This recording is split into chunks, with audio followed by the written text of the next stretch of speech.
తాజా 30 చంద్రబాబు వైఎస్ లాగా కేసీఆర్ లాగా కటువుగా ఉండే సీఎం కాదన్న సంగతి తెలిసిందే. పార్టీలో ఎవరైనా తప్పు చేస్తే వారిపై కఠిన చర్యలు తీసుకోవడానికి బాబు తటపటాయిస్తుంటారు. పీతల సుజాత, రావెల్ కిషోర్ బాబు, అయ్యన్న పాత్రుడు సహా మరికొంతమంది మంత్రులు గీత దాటినా తప్పు చేసినా బాబు ఏమీ చేయలేకపోతున్నారు. అయ్యన్న పాత్రుడు విశాఖ జిల్లా నుంచి ప్రాతినిధ్యం వహిస్తున్నారు. ప్రస్తుతం నిర్వహిస్తున్న విశాఖ ఉత్సవంపై ఈయన నిప్పులు చెరిగారు. ఈ ఉత్సవం ఒక పనికిమాలిన కార్యక్రమమని, దానికి కోట్ల రూపాయలు తగలేస్తున్నారని మండిపడ్డారు. విశాఖ జిల్లాలోని నర్సీపట్నంలో జరిగిన పశువుల ప్రదర్శన పోటీలను ఆయన ప్రారంభించారు. ఈ పోటీల కోసం చందాలు వేసుకోవాల్సి వచ్చిందని, అదే విశాఖ ఉత్సవం కోసం ప్రభుత్వం వృధాగా కోట్లు ఖర్చు పెడుతుందని అయ్యన్న ఆవేశపడిపోయారు. పశువుల ప్రదర్శనకు నిధులు కావాలంటే అడిగి తీసుకోవచ్చు. విశాఖలో జరుగుతున్న ఉత్సవం వేస్ట్ ప్రోగ్రామ్ అని ఈయన గారు ఎలా తీర్మానిస్తున్నారో అర్థం కాదు.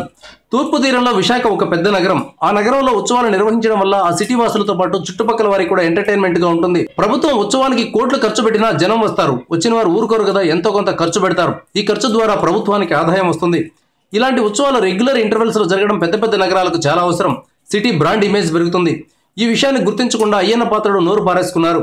ఆయనపై చంద్రబాబు ఎలాంటి చర్యలు తీసుకుంటారో చూద్దాం. తెలంగాణలో చూడండి, వైద్య శాఖ మంత్రిగా ఉన్న రాజయ్యను దళిత నేత అయినప్పటికీ కేసీఆర్ దెబ్బకు కేబినెట్ నుంచి తొలగించారు. అంతే, మరే మంత్రి కూడా కేసీఆర్కు వ్యతిరేకంగా నోరెత్తేందుకు సాహసించడం లేదు. చంద్రబాబు మాత్రం ఏ మంత్రి ఏం చేసినా చూస్తూ ఊరుకుంటున్నారు. అందుకే అయ్యన్న లాంటి వాళ్ళు రెచ్చిపోయి మాట్లాడుతున్నారు.